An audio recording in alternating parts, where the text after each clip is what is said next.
Welcome to Healing My Inner Child Episode 1, where we do activities to heal our inner child. In this episode, pumunta kami ng cousin ko sa Desert Museum to unleash our inner childishness. Eme! Upon entry, binigyan kami ng stamp cards na papatatakan per room.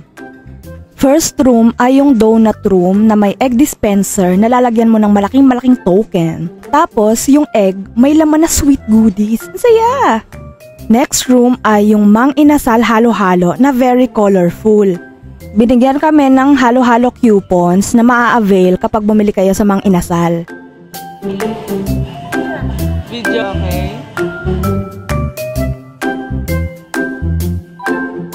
Next room, yung Jollibee Peach Mango Pie na may malaking peach mango pie. Guys, ang laki ng peach mango pie, guys! Oh my God, peach mango pie!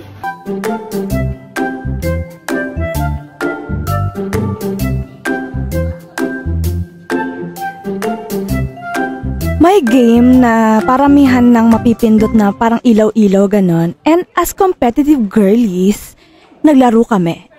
Best part, may free peach mango pie on tour! Next stop, yung Banana Beach Room na merong libreng free ice cream. Libre na, free pa! Guys, feeling ko bumabalik ako sa pagkabata. Subo agad?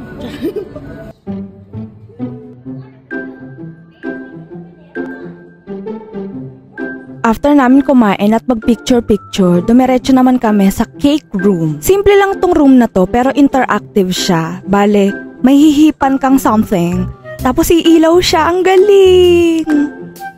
Next stop, yung lollipop room na may baliktad na lollipop where pwede kang mag-wrecking ball. Taray, wrecking ball! Nagbigay din sila ng free mini white chocolate na masarap naman pero uhaw na kasi kami. Second to the last room, yung dairy room na merong basta cow ride siya, ganyan. Syempre, sumakay kami.